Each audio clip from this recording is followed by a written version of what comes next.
takot sa kanilang ginagawa mismo. Hindi po yan gagawain ng Senado na mag-impluensya ng resource person. Never pa nangyari yan na mayroong pumunta doon sa baba, tinakot yung nakakulong, cited in contempt na resource person. Gawain nila yan sa House of Representatives. Ginawa nila kay Geraldo.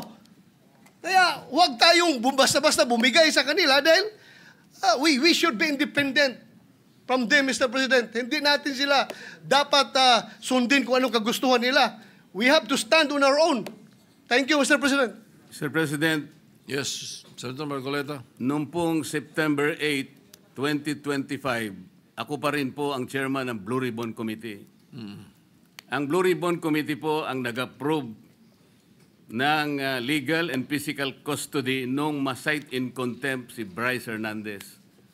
Nung makiusap po ang Speaker ng House of Representatives sa inyo, di po ba dapat nakonsulta naman ang chairman ng Blue Ribbon Committee? Dahil kami po, ginawa namin yon through the collective wisdom of the committee. Hindi po namin gawa-gawa yon. Kaya lang namin siya sinite in contempt sapagkat halos ipamukha na namin sa kanya ang mga datos. Ibinigay ko na sa kanya ang lahat ng ipinanalo at ipinatalo niya sa kasino.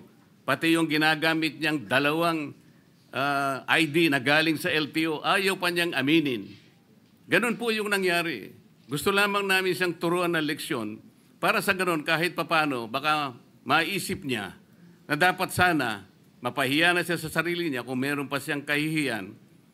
Dapat naman sana nung siya'y mag-request ngayon sa House of Representatives, hindi po sa kanya dapat manggaling ang request kung saan siya magko-custody. Ang custody po yung natapos na.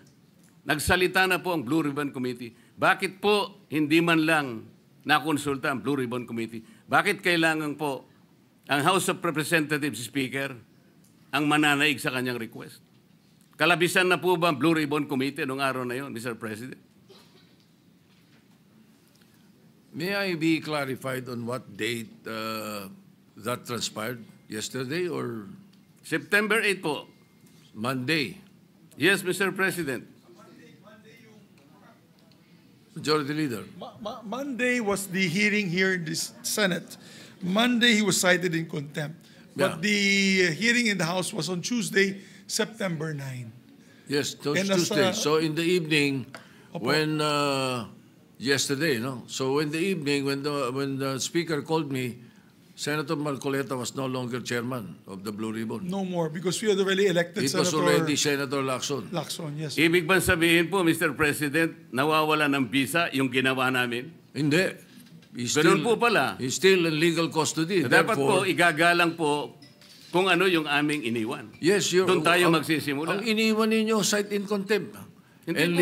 legal Nasa custody legal of the custody Senate. na po ng, He was still ng House. under the legal ng, custody of ng the Senate. Mr. President, may I ask for a minute suspension? Session suspended.